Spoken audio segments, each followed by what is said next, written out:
En la España del siglo XV, un territorio fragmentado, lleno de reinos en constante conflicto y alianzas cambiantes, surgieron dos figuras que cambiarían la historia de Europa: Isabel de Castilla y Fernando de Aragón. Sus nombres, que hoy resuenan con un eco majestuoso, no siempre fueron predestinados a ser recordados con tanto poder e influencia. Para entender su ascenso, primero debemos sumergirnos en la compleja red de linajes, ambiciones y rivalidades que los rodeaban. Isabel nació en 1451 en Madrigal de las Altas Torres, en la provincia de Ávila, en un entorno lleno de tensiones políticas. Era la hija de Juan II de Castilla y de Isabel de Portugal, descendiente de reyes y nobles que habían aprendido desde siempre que el poder no se hereda solo por sangre, sino también por astucia y alianzas. Desde pequeña, Isabel mostró un carácter fuerte, inteligente y decidido. Su educación fue esmerada. Aprendió latín, historia, religión y las artes del gobierno, lo que era poco común para las mujeres de su tiempo. Incluso para las de la nobleza, esta formación temprana le daría la base para convertirse en una de las monarcas más influyentes de la historia de España. Mientras Isabel crecía, Castilla era un reino convulso. La corona estaba en manos de Enrique IV, conocido como el Impotente, cuya autoridad era cuestionada tanto dentro como fuera del reino. La nobleza castellana, poderosa y fragmentada, no dudaba en aprovechar cada oportunidad para aumentar su influencia. En este ambiente, la juventud de Isabel se vio marcada por intrigas cortesanas y la necesidad de aprender a moverse con inteligencia entre aliados y enemigos. Se dice que incluso de niña ya mostraba un temple poco común, capaz de enfrentarse a los desafíos con calma y estrategia. Por otro lado, Fernando de Aragón nació en 1452 en Sos del rey católico, en el reino de Aragón, como hijo del infante Juan de Aragón y Juana Enríquez.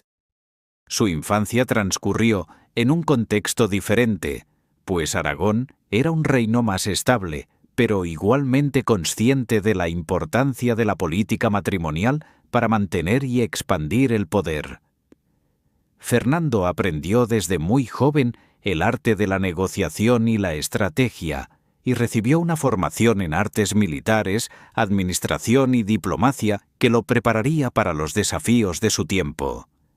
Su carácter era pragmático, audaz y, al mismo tiempo, cauteloso. Un hombre que entendía que la paciencia y la visión a largo plazo podían ser más poderosas que la fuerza bruta. Ambos jóvenes crecieron en mundos paralelos, formados por la rivalidad y la lealtad familiar, pero destinados a encontrarse por la historia.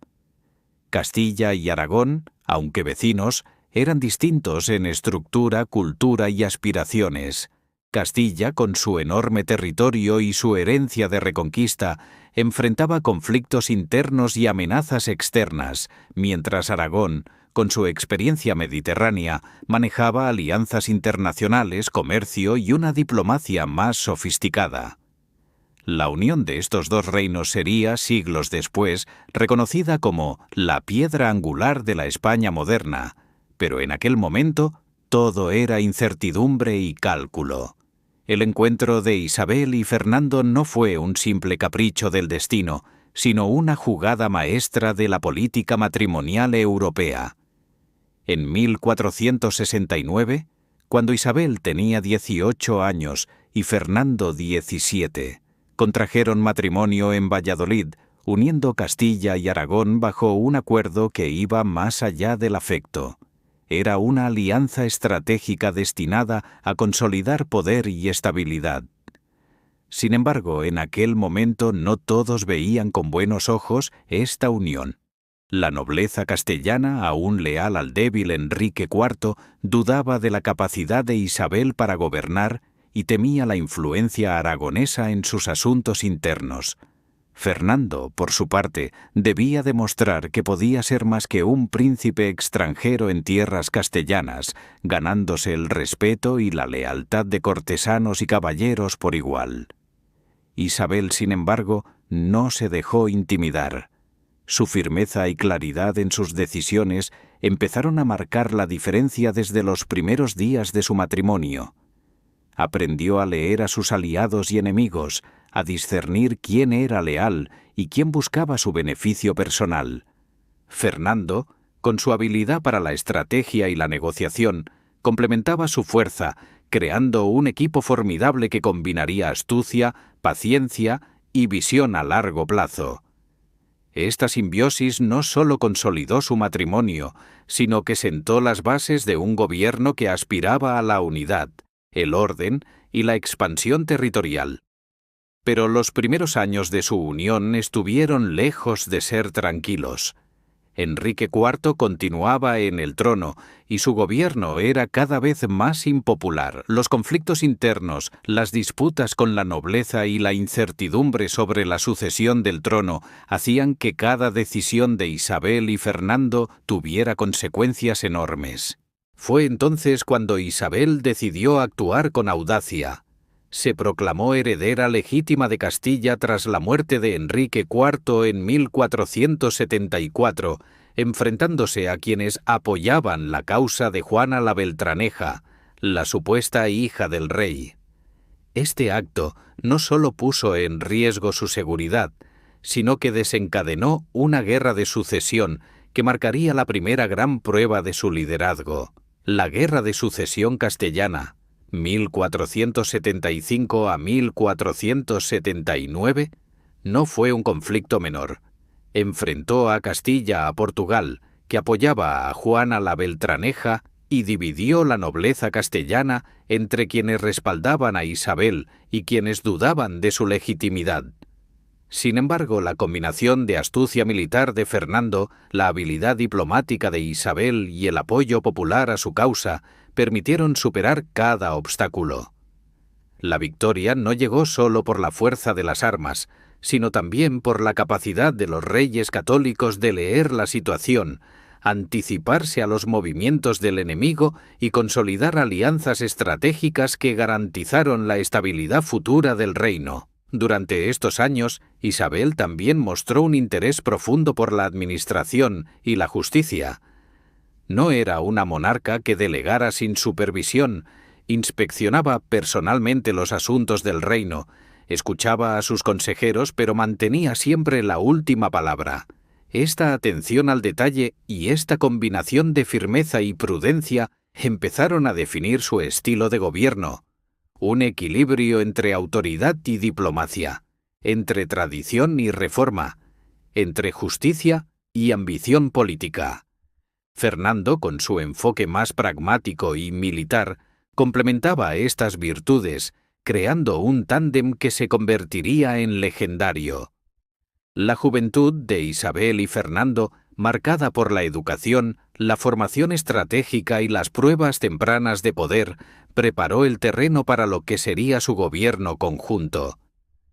No eran solo una pareja unida por el matrimonio, sino líderes destinados a moldear la historia de España y, más allá, de Europa.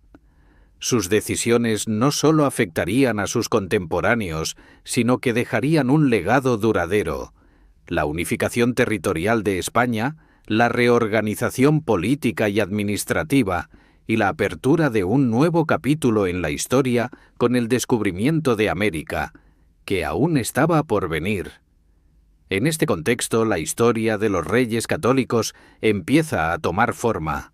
Dos jóvenes conscientes de su destino, enfrentando desafíos personales y políticos, aprendiendo a equilibrar la ambición con la prudencia y construyendo una alianza que trascendería generaciones. La fuerza de Isabel y Fernando no radicaba únicamente en su derecho al trono, sino en su capacidad para transformar la adversidad en oportunidad, para combinar inteligencia, estrategia y visión en cada paso que daban.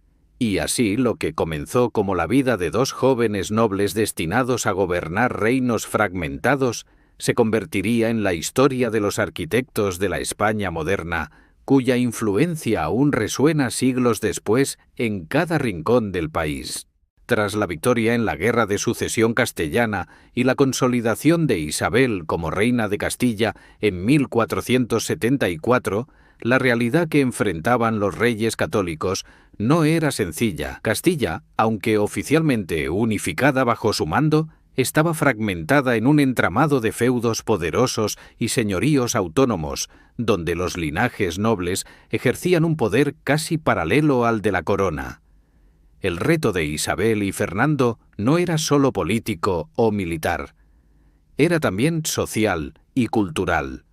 Debían transformar un reino desgarrado por la división y la guerra en un Estado moderno, capaz de ejercer autoridad, justicia y administración eficiente.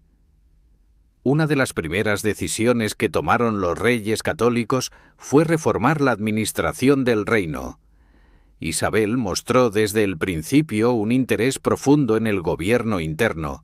No se trataba únicamente de recaudar impuestos, sino de garantizar que la ley se aplicara de manera justa y uniforme. Para ello fortalecieron el papel de los corregidores, funcionarios enviados a las ciudades y villas para supervisar la justicia y la recaudación fiscal. Estos corregidores eran elegidos con cuidado, buscando personas leales a la corona y con experiencia en administración, capaces de limitar la influencia de la nobleza local. Este sistema no estaba exento de tensiones. Muchos nobles veían a los corregidores como una intromisión en sus privilegios y no dudaban en conspirar para recuperar poder. Sin embargo, la firmeza y la habilidad política de Isabel permitió imponer gradualmente estas reformas. Fernando, por su parte, se centró en la seguridad y la defensa militar, combinando la diplomacia con la preparación estratégica. Castilla y Aragón, aunque unidos por su matrimonio, eran territorios con fronteras diferentes y amenazas distintas.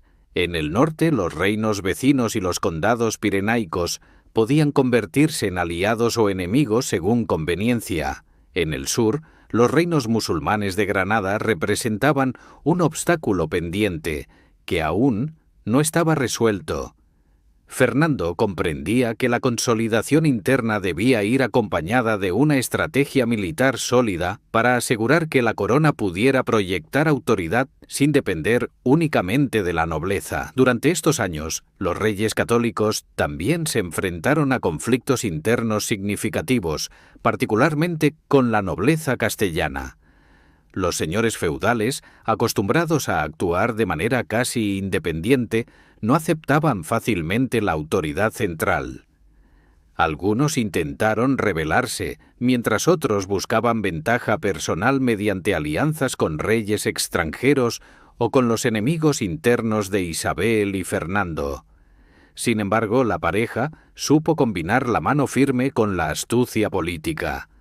Isabel, en particular, era experta en leer las motivaciones de cada noble, discerniendo lealtades y traiciones, y utilizando la negociación, los matrimonios estratégicos y la persuasión para mantener el equilibrio.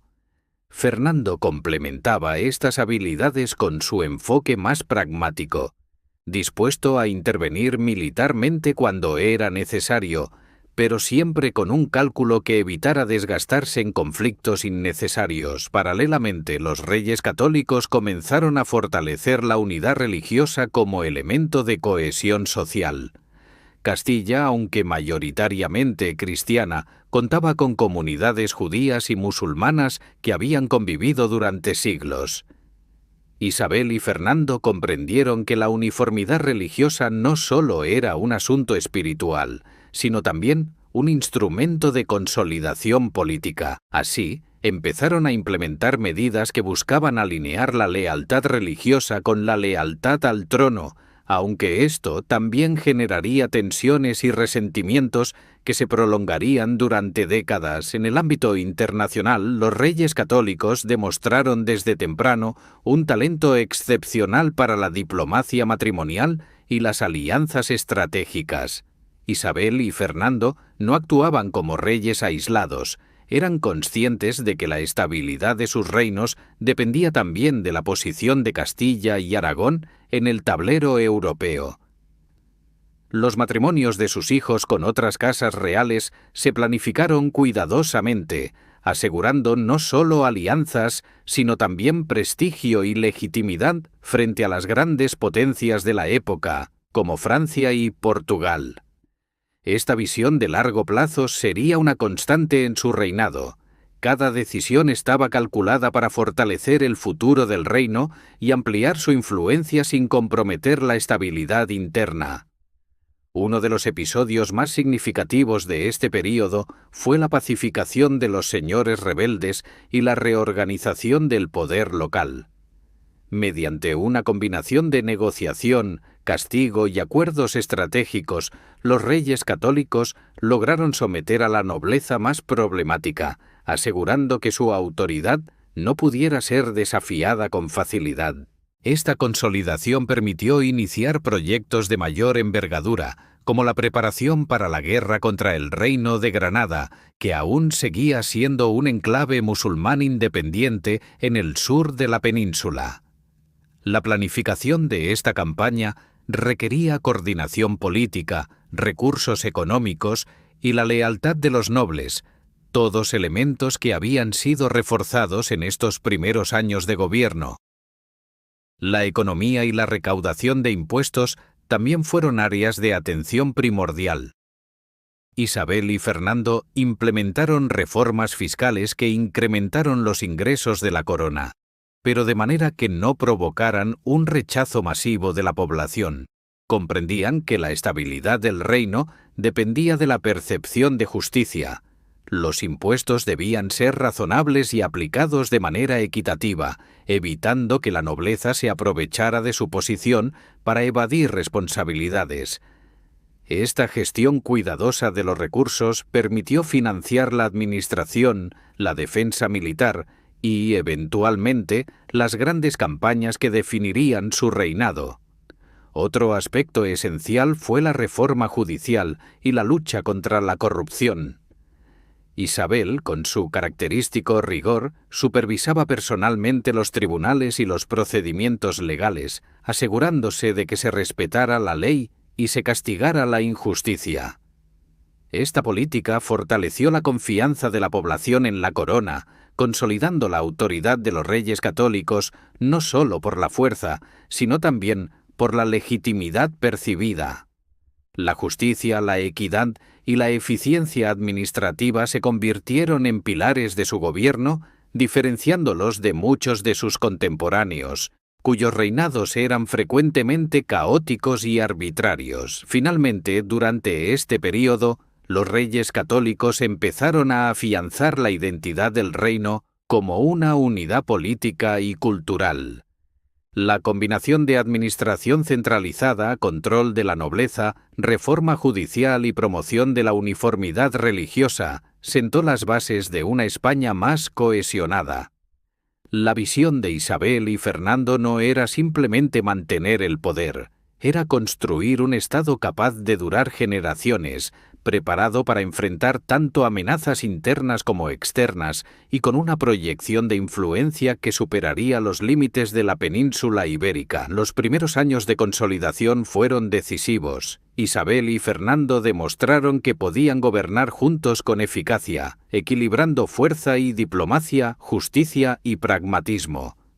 La fortaleza de su unión personal se reflejaba en la fortaleza del reino y cada decisión, cada reforma y cada alianza estratégica servía para preparar el terreno para los desafíos aún mayores que se avecinaban, especialmente la campaña definitiva contra Granada, que sería la prueba definitiva de su capacidad de liderazgo y de la visión histórica que guiaba su reinado. Tras varios años de consolidación del poder, Isabel y Fernando estaban listos para enfrentarse al desafío más ambicioso de sus reinados, la conquista del Reino de Granada, último bastión musulmán en la península ibérica. Este objetivo no era únicamente territorial, representaba un símbolo histórico y político, la culminación de la reconquista iniciada siglos atrás y un paso decisivo hacia la unificación de España bajo la autoridad de los reyes católicos. Granada, gobernada por los ciríes y luego los nasríes, era un reino próspero, con una cultura sofisticada y un sistema administrativo consolidado. Sus murallas, fortalezas y la fértil vega de Granada eran difíciles de conquistar. Sin embargo, Isabel y Fernando no se dejaron intimidar. La campaña comenzó en 1482 y se prolongó durante una década, caracterizada por un combate meticuloso, estratégico y calculado, donde la paciencia fue tan decisiva como la fuerza de las armas. Isabel y Fernando comprendían que la victoria no se alcanzaría únicamente con los ejércitos, sino mediante una combinación de diplomacia, alianzas y presión política. A lo largo de la guerra, utilizaron hábilmente la negociación con nobles granadinos, asegurando la deserción de algunos y debilitando la resistencia interna. Fernando, con su experiencia militar y conocimiento táctico, supervisaba personalmente las operaciones, mientras Isabel aseguraba los recursos, la moral y la administración del territorio. La coordinación entre ambos era perfecta.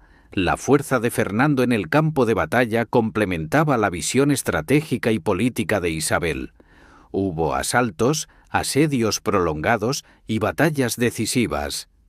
Ciudades como Málaga y Alhama cayeron tras intensos combates, combinando ingenio militar y brutalidad estratégica. Cada victoria acercaba a los reyes católicos al objetivo final, pero también ponía a prueba su resistencia y la cohesión de Castilla y Aragón. Isabel y Fernando demostraron liderazgo no solo en la victoria, sino también en la gestión de las crisis. Organizaban suministros, reforzaban las defensas de sus propios territorios y mantenían el apoyo de la población mediante mensajes de legitimidad. El momento culminante llegó en 1492 con la rendición de Granada. Boabdil, el último sultán nazarí, entregó las llaves de la ciudad a los reyes católicos, marcando el fin de 8 siglos de presencia musulmana en gran parte de la península ibérica. La ceremonia no fue solo un acto militar, fue un espectáculo político y simbólico, mostrando al mundo el poder y la determinación de Isabel y Fernando. Esta victoria consolidó su prestigio y legitimidad, convirtiéndolos en los líderes indiscutibles de España, capaces de unir territorios y culturas diversas bajo un gobierno centralizado. Con Granada bajo control, los reyes católicos dirigieron su atención hacia la unificación religiosa. La presencia de musulmanes y judíos en Castilla y Aragón representaba un desafío para la cohesión del reino. Isabel y Fernando promovieron la conversión de los musulmanes y la expulsión de los judíos no convertidos, buscando unificar la fe cristiana como fundamento de la identidad española. Estas decisiones, aunque controvertidas, reflejaban su visión política: la unidad religiosa como pilar del poder centralizado. La creación de la Inquisición en 1478, aunque ya establecida formalmente, se consolidó durante estos años como instrumento para garantizar la ortodoxia y la lealtad al trono. Isabel, con su carácter firme y meticuloso, supervisaba cada detalle de la administración de Granada y de los procesos de conversión. Fernando, pragmático y estratégico, aseguraba que los recursos militares y financieros estuvieran disponibles para cualquier contingencia. Juntos, mostraron un equilibrio entre autoridad y planificación, combinando coerción y diplomacia para integrar pacíficamente los territorios conquistados y consolidar su gobierno. En paralelo, los reyes católicos reforzaron la estructura administrativa de Castilla y Aragón. Fortalecieron la autoridad de la corona frente a la nobleza y reorganizaron la justicia, asegurando que los nuevos territorios se incorporaran bajo las mismas leyes y normas.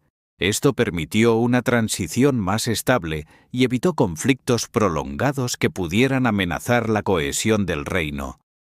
La eficiencia administrativa y la atención a los detalles se convirtieron en una característica distintiva de su reinado, asegurando que las victorias militares se tradujeran en beneficios políticos y sociales duraderos. El éxito de Granada también tuvo un impacto simbólico y psicológico.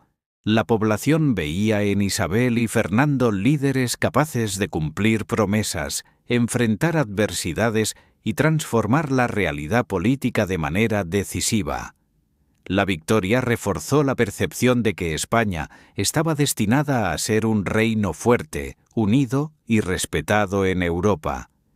Este momento histórico no solo cerraba un capítulo de la Reconquista, sino que abría nuevas oportunidades de expansión, comercio y proyección internacional, preparándose para lo que sería la era de los descubrimientos y el contacto con América. Los años posteriores a la caída de Granada consolidaron la autoridad de los reyes católicos y su reputación como monarcas firmes y justos. La combinación de éxito militar, reformas administrativas y cohesión religiosa creó un Estado centralizado que podía proyectar poder de manera efectiva tanto dentro como fuera de la península ibérica. La estrategia de Isabel y Fernando se basaba en un equilibrio constante: fortalecer la autoridad de la corona, garantizar la lealtad de la nobleza, mantener la paz social y proyectar influencia internacional. Sin embargo, esta consolidación no estuvo exenta de tensiones y desafíos. Las reformas religiosas y administrativas generaron resistencia y la integración de Granada requería paciencia y diplomacia constante. Isabel y Fernando demostraron una capacidad excepcional para combinar firmeza y flexibilidad, adaptándose a cada situación sin perder de vista el objetivo final: un reino unido, fuerte y preparado para proyectar su influencia en Europa y más allá. Así, tras la Guerra de Granada y la unificación religiosa, España emergió como un reino consolidado, con un gobierno central fuerte y una identidad unificada. Isabel y Fernando no solo habían conquistado territorios, habían construido un Estado capaz de sostenerse y crecer, sentando las bases para la España moderna y preparando el camino para los descubrimientos y la expansión global que transformarían el mundo entero en los años venideros. Con la caída de Granada en 1492, Isabel y Fernando no solo habían completado la Reconquista, sino que también habían consolidado un reino unido bajo su autoridad. Sin embargo, su ambición y visión de futuro no se limitaban a la península ibérica. Sabían que la influencia de España en Europa y en el mundo dependía de su capacidad para abrir nuevas rutas comerciales, establecer alianzas estratégicas y proyectar poder más allá de sus fronteras. Fue en este contexto cuando los reyes católicos decidieron apoyar una empresa que cambiaría la historia de la humanidad: el viaje de Cristóbal Colón hacia el oeste en busca de nuevas tierras. El proyecto de Colón no fue un acto impulsivo ni romántico. Isabel y Fernando evaluaron cuidadosamente los riesgos, los beneficios económicos y las implicaciones políticas de financiar una expedición que cruzara el Atlántico. Se trataba de una apuesta audaz. El éxito podría abrir nuevas rutas comerciales hacia Asia y garantizar recursos y riquezas sin depender de los reinos mediterráneos o de la competencia portuguesa, que controlaba las rutas africanas. Tras meses de deliberaciones, en abril de 1492 firmaron las capitulaciones de Santa Fe, autorizando a Colón a explorar nuevas tierras bajo la bandera de Castilla, con privilegios sobre gobernación y beneficios económicos. El viaje de Colón no solo tenía importancia económica, sino también simbólica. Era una muestra del liderazgo visionario de los reyes católicos, dispuestos a invertir en la expansión global de su reino, conscientes de que la historia no esperaba a quienes se conformaban con lo ya conquistado. La llegada a América en octubre de 1492 abrió un nuevo capítulo en la historia mundial. Y aunque la magnitud del descubrimiento solo se comprendería plenamente décadas después, Isabel y Fernando supieron reconocer el valor estratégico de este logro desde el primer momento. Mientras Colón iniciaba su viaje, los reyes católicos continuaban consolidando su poder dinástico y sus alianzas matrimoniales. Su estrategia era clara: asegurar que sus hijos se casaran con miembros de las casas reales europeas más influyentes, creando una red de alianzas que garantizaría la estabilidad y la proyección de España. Isabel, hija de los reyes católicos, se casó con Felipe el Hermoso, heredero de los Habsburgo, mientras que Juana, otra de sus hijas, se convirtió en pieza clave de la expansión dinástica. Fernando, pragmático y con visión estratégica, supervisaba personalmente estos matrimonios, entendiendo que el poder político se consolidaba también mediante la sangre y lazos familiares. En este periodo, la política exterior de los reyes católicos se volvió más compleja y ambiciosa. Mantuvieron relaciones tensas pero diplomáticas con Portugal, Francia e Inglaterra, negociando tratados y resolviendo conflictos fronterizos con habilidad. Su experiencia en la guerra y la diplomacia les permitió actuar con firmeza cuando era necesario y con prudencia cuando convenía, consolidando la posición de España en Europa y evitando enfrentamientos que podrían debilitar la recién unificada corona. El control del comercio y los recursos se convirtió en otra prioridad. Los reyes católicos supervisaban personalmente la administración de los puertos, las rutas comerciales y los aranceles, conscientes de que la riqueza era la base del poder. La llegada de productos de América, aunque inicial, prometía transformar la economía de Castilla y Aragón, asegurando recursos para financiar futuros proyectos militares y políticos y consolidando el prestigio de la corona ante otras potencias europeas. Paralelamente, Isabel y Fernando continuaban reforzando la cohesión interna del reino. La Inquisición, ya consolidada, funcionaba como un instrumento para garantizar la ortodoxia religiosa y, al mismo tiempo, la lealtad política. Las reformas administrativas avanzaban, los corregidores supervisaban ciudades y villas, la justicia se aplicaba con más equidad y los nobles rebeldes eran controlados mediante alianzas estratégicas, privilegios limitados y, cuando era necesario, la fuerza militar. Este equilibrio entre autoridad y diplomacia interna permitió que España se mantuviera estable mientras proyectaba su poder hacia el exterior. El periodo de los descubrimientos también estuvo marcado por la exploración y expansión marítima. Además de Colón, se incentivaron expediciones menores hacia las Islas Canarias y otras rutas atlánticas, estableciendo bases estratégicas para futuras conquistas y comercio. Esto no solo fortaleció la posición internacional de España, sino que también transformó la mentalidad del reino. Se pasó de una visión estrictamente territorial a una perspectiva global, consciente de la importancia de los océanos y de los nuevos mundos. Durante estos años, los reyes católicos también tuvieron que enfrentar problemas de sucesión y salud. Isabel mostró signos de deterioro físico, y la atención a su descendencia se volvió crucial. El matrimonio de sus hijos, cuidadosamente planeado, aseguraba que la dinastía continuara y que los territorios conquistados y consolidados permanecieran bajo influencia española. Fernando, siempre estratégico, combinaba su rol de líder militar y político con la supervisión de los asuntos familiares, asegurando que la estabilidad del reino no dependiera únicamente de él o de Isabel, sino de un entramado dinástico sólido. El equilibrio entre conquistas externas y consolidación interna fue una constante de estos años. La administración eficiente, la cohesión religiosa, la expansión internacional y la consolidación dinástica demostraban que los reyes católicos no eran líderes improvisados, sino estrategas visionarios capaces de combinar objetivos a corto y largo plazo.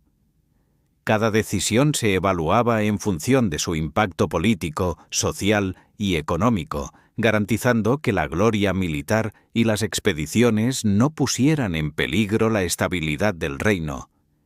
A finales de este periodo, España emergía como un poder europeo consolidado, con un gobierno central fuerte, una identidad religiosa unificada y una proyección internacional que apenas comenzaba a revelarse. Isabel y Fernando demostraron que la unión de Castilla y Aragón no era solo un matrimonio exitoso, sino una alianza estratégica que transformaba la historia, preparando el terreno para un legado que sería recordado por siglos: la España moderna, capaz de mirar al mundo con ambición, inteligencia y determinación. A medida que avanzaba el siglo XVI, los reyes católicos se encontraban en la fase final de sus vidas, conscientes de que habían transformado España para siempre. Isabel, debilitada por la edad y los esfuerzos de un reinado intenso, falleció en 1504. Su muerte no solo dejó un vacío personal en Fernando, sino también un desafío político. La sucesión y el mantenimiento de la unidad del reino dependían ahora de decisiones estratégicas y del legado que ambos habían construido durante décadas. La desaparición de Isabel marcó un momento de incertidumbre. Juana, conocida como la Loca, su hija, heredó Castilla, pero su inestabilidad mental y las ambiciones de la nobleza hicieron que Fernando tuviera que actuar con cuidado. Durante los años siguientes, Fernando ejerció la regencia de Castilla mientras mantenía su autoridad en Aragón, demostrando nuevamente su habilidad para equilibrar poder, diplomacia y estrategia. Su capacidad de liderazgo y paciencia política evitó que tensiones internas se convirtieran en conflictos abiertos, preservando la estabilidad de un reino que había costado siglos consolidar. En paralelo, Fernando siguió promoviendo la expansión internacional y la proyección del poder español. Las rutas hacia América se multiplicaban, las colonias comenzaban a establecerse y los recursos del Nuevo Mundo empezaban a transformar la economía de España. La visión de los reyes católicos de proyectar la influencia más allá de Europa se consolidaba, mostrando que su ambición no era solo territorial, sino también global. La administración de estas nuevas posesiones requería una coordinación minuciosa, y Fernando supervisaba cada detalle con la experiencia adquirida durante décadas de gobierno. El legado de Isabel y Fernando también se reflejaba en la estructura interna del reino. La centralización del poder, las reformas administrativas y la cohesión religiosa habían creado un Estado capaz de sostenerse incluso frente a desafíos externos e internos. La autoridad de la corona estaba legitimada no solo por la fuerza, sino también por la justicia percibida y la eficacia de la administración.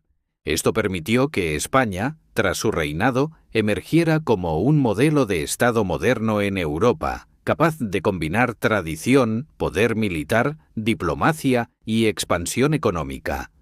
A nivel dinástico, los reyes católicos lograron establecer una red de alianzas familiares que aseguraba la proyección de su influencia por toda Europa.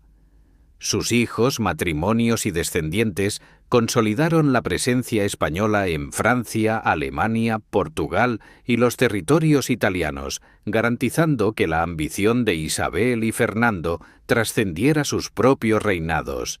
Este entramado dinástico era en sí mismo un legado estratégico que aseguraba la continuidad del proyecto político y territorial que ambos habían iniciado. Sin embargo, no todo fue sencillo. La consolidación religiosa, que había sido un pilar de su gobierno, generó tensiones que continuarían más allá de sus vidas. Las comunidades judías y musulmanas convertidas se encontraban bajo estricta supervisión, y la Inquisición seguía siendo un instrumento de control social y político. Estas decisiones, aunque controvertidas, reflejaban la visión de los reyes católicos. unificar el reino no solo políticamente, sino también cultural y religiosamente, cimentando la identidad de España como nación fuerte y cohesionada. Fernando continuó gobernando hasta su muerte en 1516, consolidando a Aragón y manteniendo la influencia en Castilla mediante su hijo Carlos, que se convertiría en Carlos I de España y emperador del Sacro Imperio Romano Germánico. De esta manera, la visión de los reyes católicos trascendía su tiempo, proyectándose hacia una España unificada, poderosa y preparada para asumir un papel central en Europa y en el mundo. El legado de Isabel y Fernando es, ante todo, el de dos líderes que combinaron inteligencia, firmeza y visión de futuro. Transformaron reinos fragmentados en un Estado centralizado, completaron la reconquista, consolidaron la unidad religiosa, promovieron la expansión global y establecieron un entramado dinástico que aseguraba la continuidad de su proyecto político. Su reinado demostró que la historia se puede moldear mediante decisiones estratégicas, paciencia, audacia y liderazgo compartido. Hoy, siglos después, la influencia de los reyes católicos sigue siendo tangible. Las instituciones que reforzaron, las rutas que abrieron, la cohesión territorial y cultural que promovieron y la visión de España como potencia europea sentaron las bases de la historia moderna del país. Su ejemplo sigue siendo una lección de liderazgo, planificación y determinación, mostrando que la combinación de carácter, estrategia y unidad puede cambiar el curso de la historia y dejar un legado que perdura más allá de la vida de quienes lo construyen. Los reyes católicos, con Isabel y Fernando a la cabeza, no solo gobernaron, crearon España, una nación cuyo poder, influencia y proyección global se gestaron a partir de la unión de dos jóvenes nobles que supieron transformar la adversidad en oportunidad y la ambición en historia. Su reinado, lleno de desafíos, victorias y decisiones audaces, permanece como un ejemplo de cómo el liderazgo visionario puede cambiar el destino de un país y del mundo.